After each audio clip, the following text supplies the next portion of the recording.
Hello, everyone, and welcome to the presentation standing between most of you and happy hour.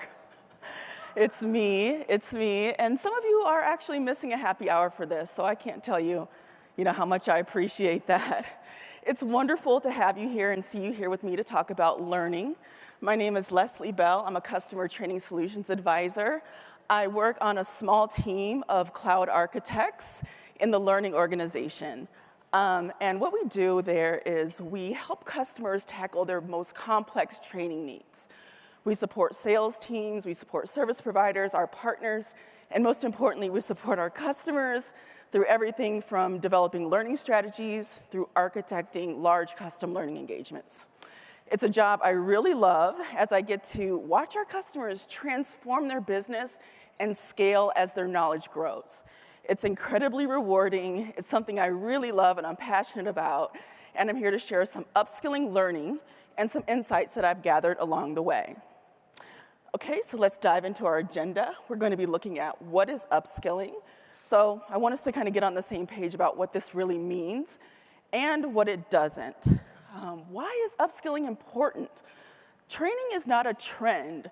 Training is a survival tool for the future, and we're going to talk about why that matters. Goals. What do we want to achieve with our training programs? We're going to set some clear targets, big targets and small, empowering our employees. So this is about more than just skills. It's about unlocking the potential of your people. On a path to readiness, we're going to get practical. So how do we get people from point A to point B in their skilling journey? In a framework for success, we got to cover the fact that this is not going to be guesswork. We're going to talk about some proven best practices for making this work. In mentorship, we have to talk about how mentorship is the secret sauce. We're going to talk about how to support our learners through mentorship every step of the way, and then we're going to celebrate. Learning should be exciting, so we're going to talk about how to recognize our wins and build momentum. So we're going to get ready to fill up our upskilling toolbox. This isn't just about knowing that training and learning is a good idea. By the end of this session, you're going to be able to do it with confidence, and here's how. Understanding the need. We're going to go deep into the why of this training. And this is how you build buy-in from everyone. We've got to identify our skill gaps, so we got to get strategic, figure out where upskilling is going to give us the biggest bang for our buck.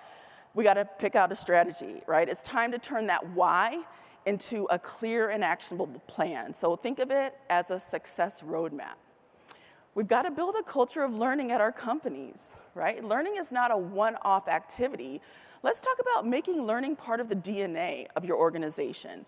And when we talk about obstacles, I'm not going to sugarcoat it. You will probably hit bumps in the road along the way, and we're going to cover how to anticipate and navigate those challenges and impact. This is how you're going to prove that upskilling is not just a nice-to-have employee perk or, something that we offer our employees as something to do on their time off. Learning is a smart business investment. And then recognition. Success deserves celebration. So we're going to talk about how to make people feel proud of their upskilling wins. Our goal today is to have you leave feeling not just knowledgeable, but equipped and empowered to create real change. So hands up out here if you've ever been a part of an organized learning effort at work, like a program-managed, change-managed learning effort. That's like a pretty good number of people. How about if you just upskilled on your own? Anyone just take the bull by the horns and decide, I'm just going to figure this out, right? Okay, so some people forge their own path, and we're going to talk about how to do it through your company and how to do it on your own. So we're going to kick things off with the basics. What is upskilling anyway? I think too often people think that it's just more training, but it is a lot deeper than that. So upskilling is about continuous learning, not a one-and-done thing. This is about helping our people evolve by building on skills they already have. This type of learning is business critical. The world of work is changing fast. Technology, our customers' needs, our competition. Upskilling is how you're going to keep that competitive advantage and stay adaptable and ahead of the game. And we can't forget the people side. A targeted learning program makes your employees feel valued. When they see a path for growth, they're going to be more engaged and more likely to stick around, so it's a win-win. So that's the why, right, of skilling. But the next question is learning really that important? Absolutely, learning is that important. Upskilling and reskilling are not just, again, nice to haves. These are our survival tools. We have to cultivate an environment of lifelong learning and empower individuals while at the same time future-proofing our business against relentless change. The stark reality is the skills gap is widening, and I think that we can all see that. And those who fail to adapt, those who cling to their outdated skills, are definitely going to get left behind. This quote by our CEO highlights the critical challenge that we're facing today: a growing gap between the skills that our workforce has and the talent needed for tech and AI jobs. This gap is not just about individual roles, individual jobs. This gap threatens the security and economic competitiveness of entire nations, right? In this global innovation race, upskilling does not just benefit workers. It benefits businesses through increased productivity, and it benefits our entire economy through innovation, job creation, and securing our future. We are at a pivotal moment, everyone. The way that we work, the skills that we need, it's all shifting rapidly under our feet. To ensure that our businesses and our people remain competitive, we've got to start exploring empowering our non-technical workforce with not only technical skills, but also an understanding of AI and how it's transforming every aspect of the modern enterprise. AI was obviously once in the realm of science fiction, but now it permeates pretty much every aspect of our daily lives. And we also have to be honest about the fact that the talent war is real, right? Companies are scrambling right now to find the best and the brightest AI talent, and that talent has the upper hand at the moment. But here's the thing, we've got to look beyond the obvious. The next game-changing idea in your company could come from anyone, could come from anywhere in any part of your company. We might not even realize the potential that we already have in-house. This is where skilling and training come in. It's about unlocking that hidden potential and helping people pivot and grow and bring fresh perspectives and solutions to the toughest problems that we're facing today. This might sound idealistic, but this is how we're going to survive and thrive in this new era. So the question is not whether we need to reskill and upskill and train. It's, something that we know that we definitely need to do. It's how do we figure out where to direct our efforts? The answer to that is data, right? Before we design any learning programs, we need good, solid data to fuel our strategy. Looking inward first, we have to self-reflect. Where are the gaps between where our company is now and where we want to be in the future? This means taking a really honest look at our current skills mix. We gotta escape the bubble. What's happening in our industry as a whole? I think sometimes we can get a little bit too preoccupied with what we're doing inside our own walls. We have to look at the industry. Are there new tech standards? Are there new emerging trends? Is there a competitor that's making moves that we need to stay ahead of? And don't underestimate the big picture reports that are out there. Government labor data, industry association studies, they can give us that macro level data that we need to predict where skills are going.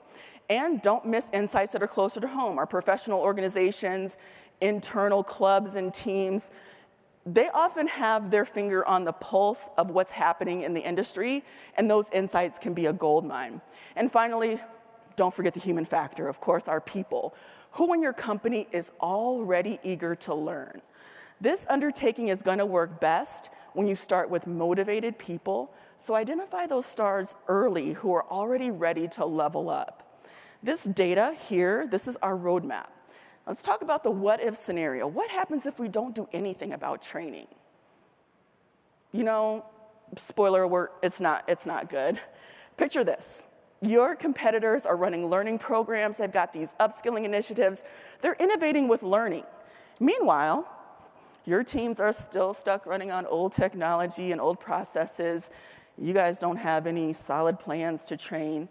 I know none of you can relate because you're all into training. But if this was you, you're pretty much handing your customers over to the competition. Cybersecurity, right? It's not static. It's a moving target. Threats are evolving every day, every minute. If your team's knowledge is not evolving, you are a sitting duck, right? The skills gap that you have could become an abyss, right? The tech world is moving fast. Look how far we've come even since the last Next, if you were at the last Next, right? It's several months ago. Your small skill gaps today can become huge canyons of obsolescence tomorrow. And once you're that far behind, it's really, really hard to catch up. Take it from someone who's in learning. You're not going to be able to attract the best talent. Your top talent that comes to your company wants to grow in this space. If you're offering stagnation, if you don't have any learning opportunities, they're probably going to walk out to the door to a company that is investing in their future. Innovation stalls. Your fresh ideas in your company are going to come from new skills. If everyone knows the same thing and you're doing the same thing year after year, your company's going to become predictable and you're going to be outpaced. And then this downward spiral of morale. Your employees want to feel valued. Stale skills, no opportunities. In 2024, I know that's kind of unthinkable, but it happens. This is going to lead to stagnation, and this is going to breed low morale, disengagement, and your best people are probably going to leave. In order to avoid that, we have to set some big goals. Although upskilling does tend to be more successful if a company is supporting your learning and development, you can also upskill on your own. I have a little story about that. I want to point out that the goals and plans that I'm covering can apply to your company, your teams, or just you as an individual. Okay, now that we're all on the same page, how do we get started? Well, it's going to begin with an understanding of where you are. Brutally honest self-assessment. We're not beating ourselves up here. We got to take a serious look at where we are today. What skills do we have that are already a 10 out of 10? Like, where are we knocking it out of the park? And where is there room for improvement? Most importantly, what sparks your interest as a company? Learning is going to be a lot easier when it's something that you really want to learn. Don't start learning just for the sake of having a learning program. It's not going to be successful. Look outside yourselves. What's the job market demanding? Are there new tools that your industry is buzzing about? Training that is aligned with real opportunity is going to be incredibly valuable. And finally, we got to set some concrete goals. We can't just say we want to get more of our people learning about AI, or we want to get more people into tech. You've got to be specific. We want to learn this software by this date, or we want to have 50 certifications by the end of summer. We have to give ourselves a static target to shoot for. Some tech transitions are going to be kind of obvious when you look a little deeper, so let's take a look at some pretty common transition paths. I think that one of the most exciting things about upskilling is the potential to change the trajectory of someone's career. But there is no one single map for making that transition.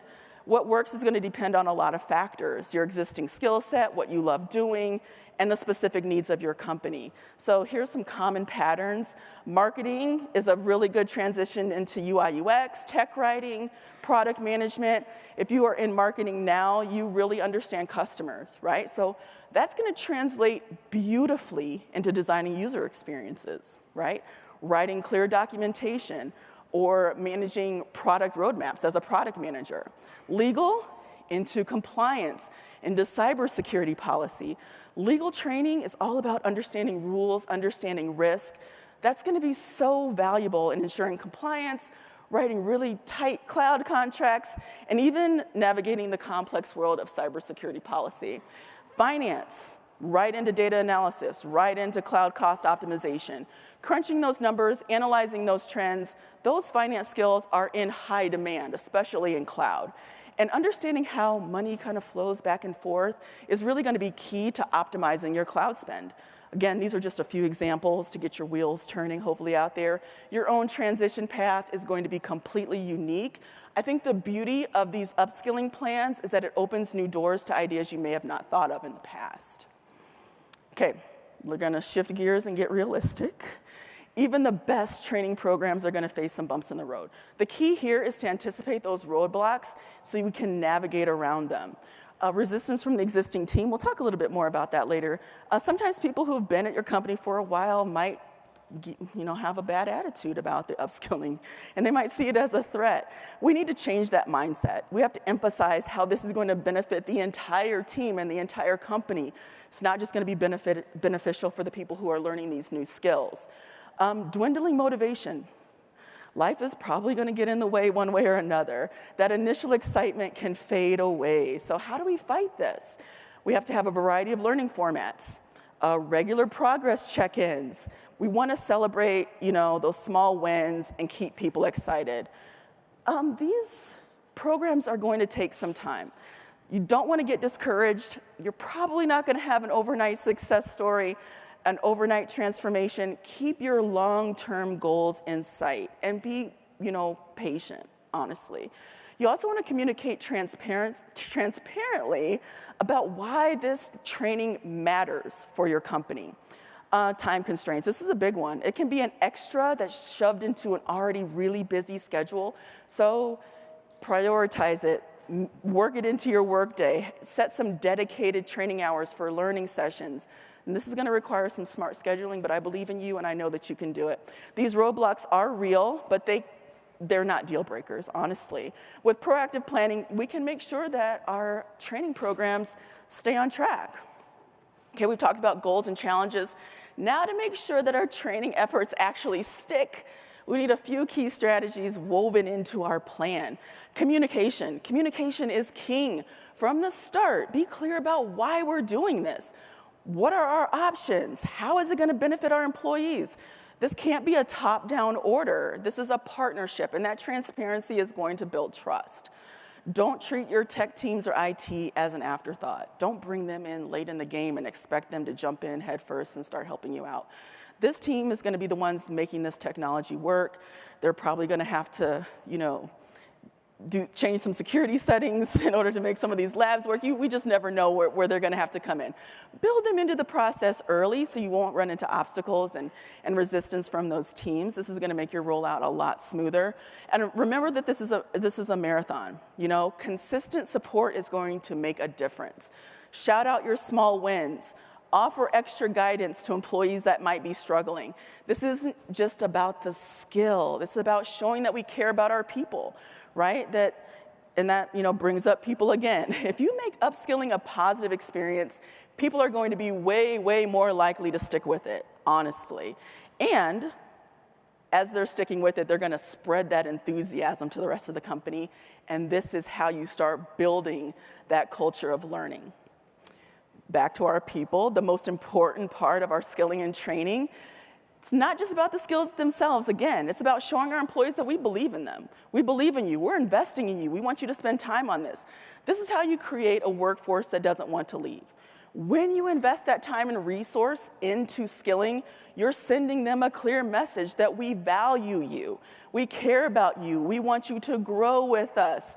And that can go really far when building loyalty. We know, those of us who work in cloud, it's competitive. Winning that top talent is not just about salary anymore, especially in the AI race. People want to go where they know they're going to grow. Investing in learning is a way to tell people, we are that kind of company, right? Come work for us. So it's not just a smart business move, it's an investment in your most valuable asset. The people who keep your company running and growing. So empower your employees, and they're going to empower your company 10 times over. Once again, investing in your existing workforce is a smart and practical solution to the skills gap problem. By upskilling, you create an in-house talent pool of professionals with both domain knowledge, so they know your corporate history, they've been around for a while, and they're going to have the technical skills to leverage emerging technology. This is going to foster self-sufficiency while reducing external hiring costs and all that onboarding time, right? If you've ever onboarded, you know that takes forever. So it's not just about filling open positions in your company or creating new positions. This is a strategic investment in both the individuals and your company's future. So offering solutions, these new perspectives, and an opportunity to tap into that existing knowledge is going to be invaluable for your company and your services. Sometimes the biggest innovation comes from unexpected places, let's face it, right? That's the beauty of upskilling. It's going to help us see our team and ourselves with fresh eyes. Once you've got that knowledge, you're like, oh, now that makes sense, right? So let's think of the power of unlocking hidden potential. Maybe there's someone on your team who seems like a little stuck in their role, but with the right training, new talents could emerge and transform how they contribute to the company. Getting specific, we're going to talk about a customer service rep.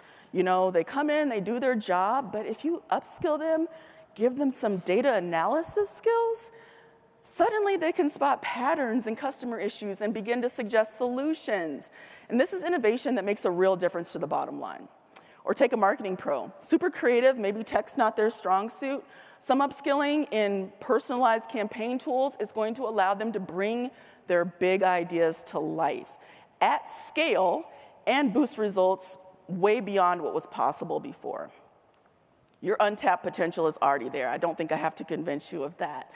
And upskilling is the key that unlocks it, which benefits your people and the future of your business.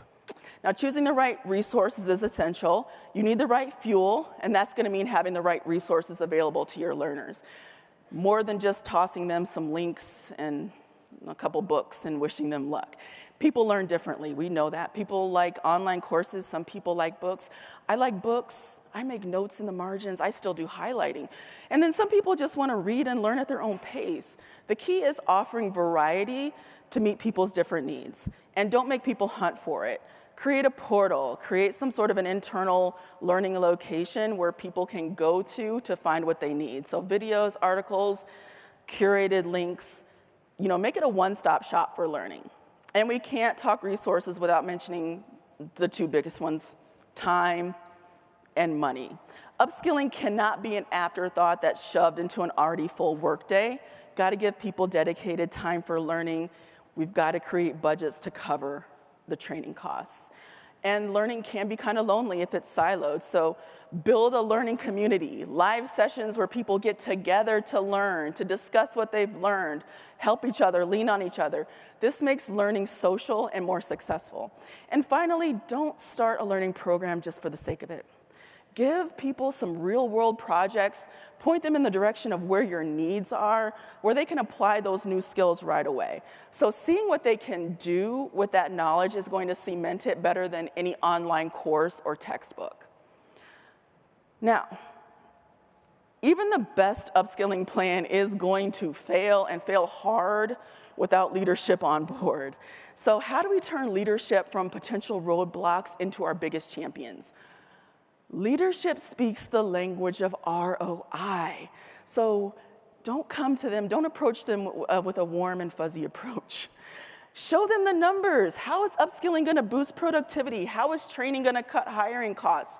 How is training going to improve retention? This is going to get their attention. They're probably going to have some concerns, like the budget and the time away from work. Don't wait for leadership to bring it up. Present them with solutions right up front. Address those worries head on. Show them that you've thought it through. This is not just a pipe dream. And make them a part of the solution. Invite leaders into the planning process. Get their feedback. Tailor some parts of your training program to match their priorities. This is going to get them invested.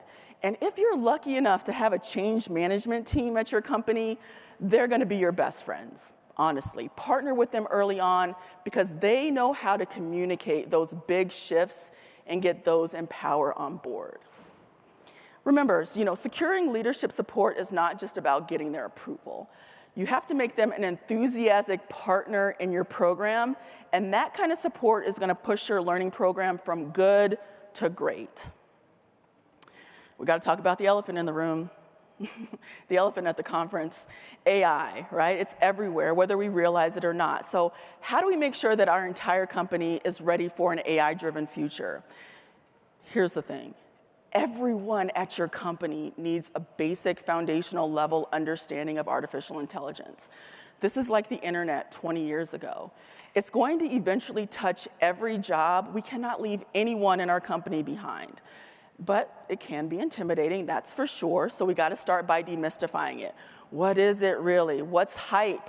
What's real? Teach these foundations so people don't get snowed over by buzzwords and things that they see on television. In order to do that, a comprehensive AI literacy program is going to be key. Cover the basics for everyone. How does it work? The ethics of using it responsibly. And how is it being used in different industries right now in roles similar to theirs, right? Some use cases. This is going to get the wheels turning. Emphasize that AI is a tool, not a replacement. Humans and machines working together is the ultimate goal. That's where the real power comes in. This is going to ease fears and build a collaborative mindset, and not a fearful mindset. And there's, obviously going to be challenges. AI can be tricky. Let's acknowledge that right up front so people feel supported through the learning process and not discouraged by any hiccups along the way of learning. By getting everyone AI literate, we're not just future-proofing our company, we're going to be empowering our employees to be active participants in this changing world and not just passengers. Okay, let's look at a few options here. AI in the legal field. AI can revolutionize the contract review process, can help predict litigation outcomes, and it can also streamline massive e-discovery projects. By equipping our legal teams with these tools, we're going to be freeing them up for higher level strategic work, right? The human part, work that directly impacts our company's success. In marketing, AI can drive super personalized campaigns. They can analyze massive amounts of customer data, help with content creation, even help with, campaign performance right there in real time, streaming analytics. Marketers who are equipped with AI tools gain unprecedented insight that helps them refine strategies and deliver impactful campaigns for your customers. And for finance, AI offers immense value for your finance teams. Advanced fraud detection, algorithms can be used to protect your assets, forecasting. All of this can help open up new revenue opportunities for you. So these aren't just theoretical. These are things that AI is doing right now, and these are very real gains for your bottom line.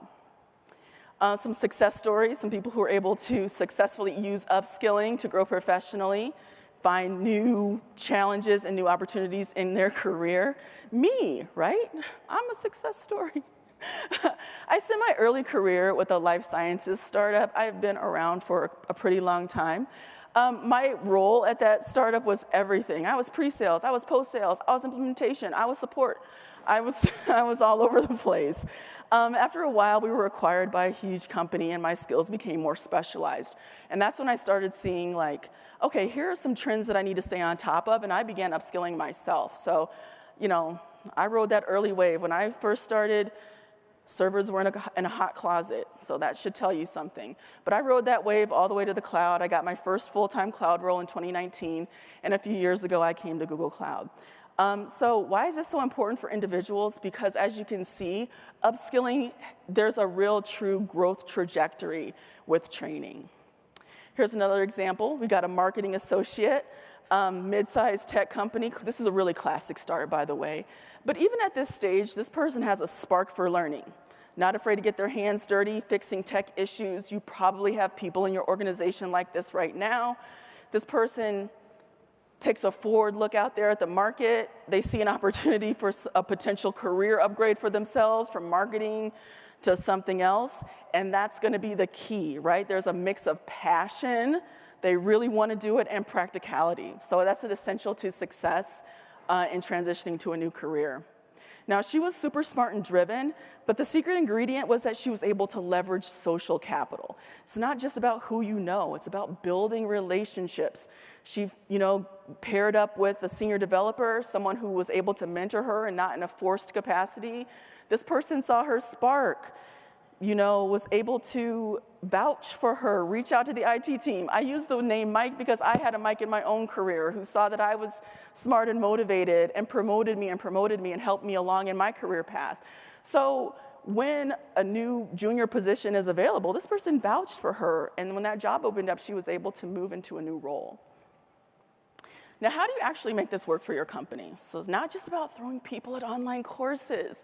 Here's a framework that we use to ensure success. What does it look like? No one-off workshops.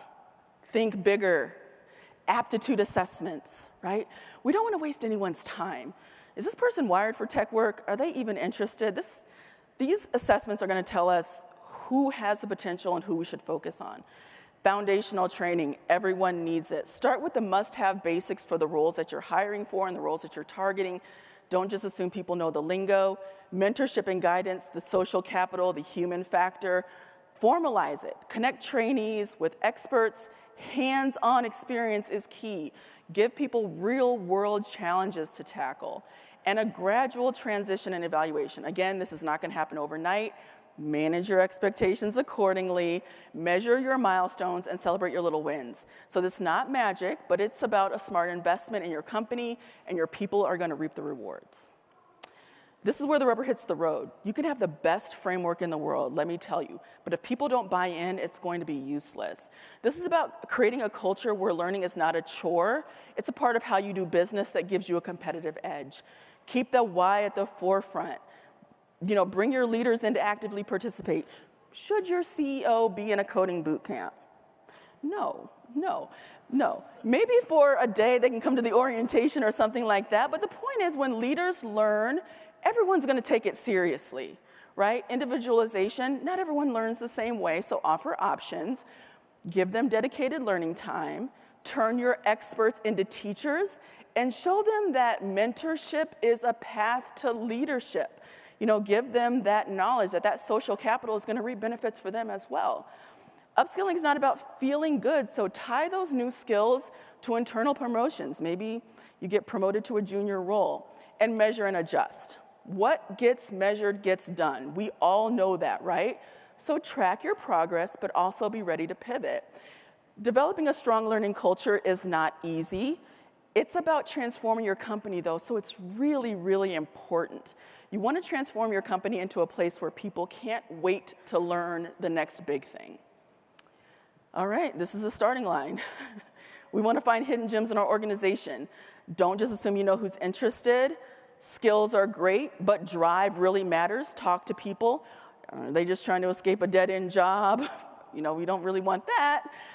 Is there a real spark for tech in that person? This investment is going to be worth a lot more when it's something that your learners want. Again, you got to get that leadership alignment. This can't just be a lone wolf HR initiative. Your department leads and department heads have got to be on board with your learning strategy.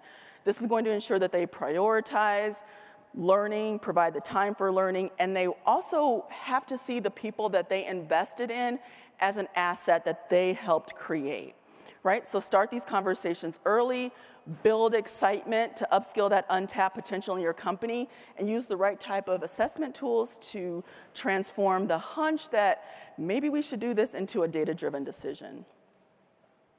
All right, we've identified our talent. Let's get them the skills. This is where our framework and investments pay off. Think strategically. What roles are we targeting? Let that drive the content. Don't get stuck in a rut. Courses are great, but don't forget boot camps for intensity can be great too. Certifications are great to validate our knowledge. Mentorship, social capital, shadowing, transitional roles. This is where the story of upskilling comes back. Learning by doing alongside those experts is really going to make it real to your learners. And a realistic timeline. No instant miracles here, right? This is a 3 to 12 month investment, and that's okay. Just communicate that early on to get that buy-in. Okay, our investment's going to start paying off. We spent time developing these new skills, acquiring new knowledge. Now let's position our newly upskilled colleagues for success. Don't assume it all went perfectly. Request that structured feedback. Celebrate the big wins. Whenever possible, there should be a clear path to promotion. I know that's not always going to be possible, but maybe a clear path to a bonus, right? You have to showcase the value of upskilling and be realistic. It's not always going to be a good fit, but look at the fact that they learned something new, right? Maybe they were able to do a lateral shift with these new skills and not necessarily a new job, but a new mindset. So don't think of placement as the finish line. This is the start of the next chapter of learning. So think about how you want to support this ongoing development of your upskilled workforce, and now's the time to have that plan in place. Remember Mike the mentor? That was a secret sauce to success for Selah and for me. Mentorship has to be more about just a transfer of technical knowledge. This is the human connection that's going to build confidence and help your learners navigate challenges. Right? So guidance and support. This is not a solo mission. Create a community. Your talent can grow together. And this is where that culture of learning comes back. It's becoming tangible now. And it's going to have really, in my opinion, massive ripple effects throughout your company. Use existing talent as mentors. Your hidden experts are just waiting to be unlocked as teachers. And again, if you stress that mentorship is key to a leadership promotion, people are gonna see it a lot differently. Mentor and mentee relationships are a two-way street. So your mentee is gonna find their footing with this new knowledge, and your mentor is gonna solidify that knowledge by teaching, right? Each one teach one. And again, those networking connections and social capital is invaluable. A good mentor network should open doors. So here are some mentorship opportunities. Code-alongs, mentor and mentee kind of talk through and tackle a problem together. Real-time learning, real-time problem solving. A Make Me Smart session, a short, powerful burst. A mentor can pick a hot topic and share the essentials. Mock support tickets were always super valuable to me. So simulate a real-world challenge. Your mentee's gonna take the lead in solving the problem, and as time goes on, the mentor can make the issue more and more complex, and that's going to, adding those layers of complexity is gonna give your mentee more confidence in solving these problems. And lunch and learns, we've all heard of those. Casual, yet super powerful. Mentors share experience, stories, tips, and you can build a community that way through knowledge sharing as well. Okay, now believe it or not everyone is going to do cartwheels when you announce an upskilling program. I'm sorry to say. There can be some skepticism, right? Some IT folks might worry about job security, worry about displacement. You want to emphasize that this is about filling a need that the company has right now. We're not looking to move anyone out of a position. There's a misconception that training and skilling doesn't lead to the same level of skill. Take the time to highlight the rigor of the training, right? Are they going to be expected to train newcomers on top of their existing job? Be clear about the expectations of mentors so you can get that out of the way. And communication is key. Don't surprise anyone, right? Be transparent about the program that you're proposing. Be transparent about the goals and how it's going to benefit the company and the entire team. Okay, resistance is a sign that you need more communication. So be ready to have those open conversations. Yay, it's time to celebrate the journey, because learning is not just about the finish line, it's also about enjoying the ride. And we know that people respond to incentives. Make training not just rewarding for their growth, but actually tangibly rewarding, and make those wins impossible to ignore.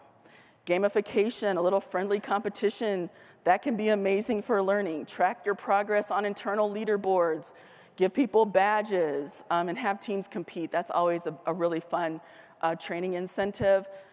Give out swag, give out bonuses, give out extra dedicated learning time. Make sure that the effort is going to be matched with something valuable. Make it visible. Don't just have a private, little promotion ceremony. Shout it out in the newsletter. Send out an email letting everyone know that this person just completed some upskilling and now they're transitioning into a new role. Remember, the official graduation into a new role is the ultimate goal here.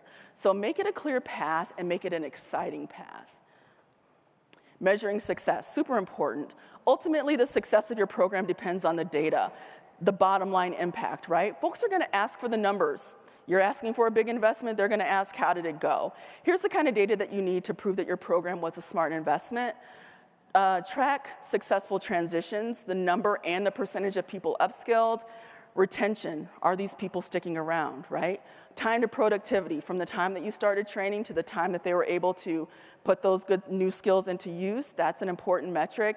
And cost savings, you want to compare it to external hiring costs, reduced reliance on contractors. Make those big dollar figures loud and clear.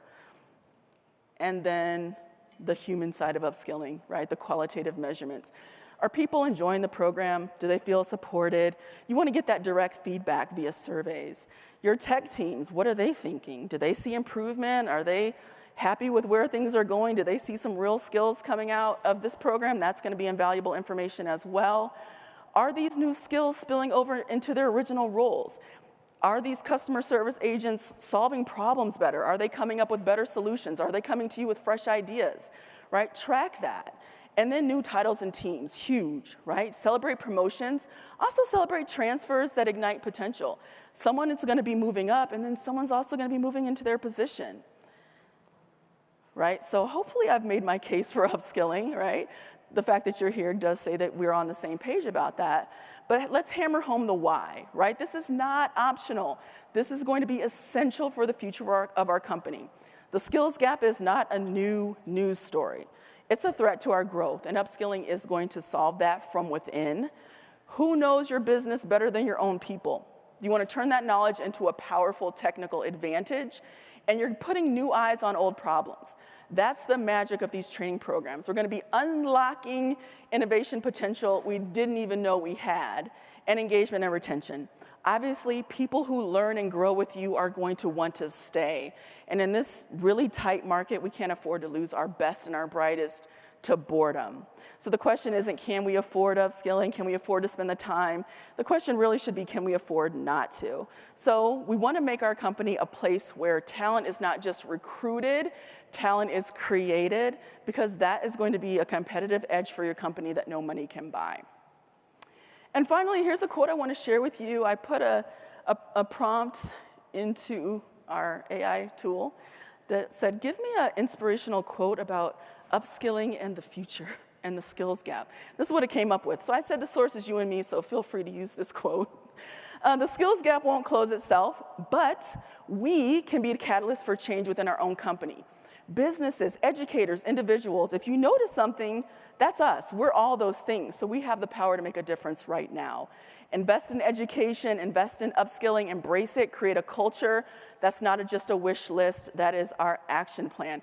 We've spent this time together talking about how to make upskilling work. Now's the time to commit to doing it. We want to transform our workforce starting today. You can come talk to me. Anyone on my team here, can you raise your hand on the learning team? Try to memorize these faces so that you can come talk to them throughout the rest of the conference. We've had a huge announcement about no-cost learning here at Google Cloud, and we're excited to share that with you. So please come talk to us, come talk to me. I'm in the Google Cloud Consulting Meet the Experts booth. We've got a learning booth with hands-on learning, gamification. We've got some tech talks over there. So just come find us in the expo hall. We're super excited to talk to you about learning. So, special offers. Go ahead and scan this QR code if you'd like to learn more. Our time is winding down. I think if anyone has any questions, I'll come stand over here and you can ask questions, and I'll ask my team to come up too, because I know you guys want to get to the happy hour. So we can answer questions kind of as a cohort. See, that's that social capital. And I would love your feedback about how you thought this went, if you learned anything and what your key takeaways were. So please give me feedback in the survey. Looking forward to talking to you in the Meet the Experts booth and in the learning booth. Thank you so much for your time.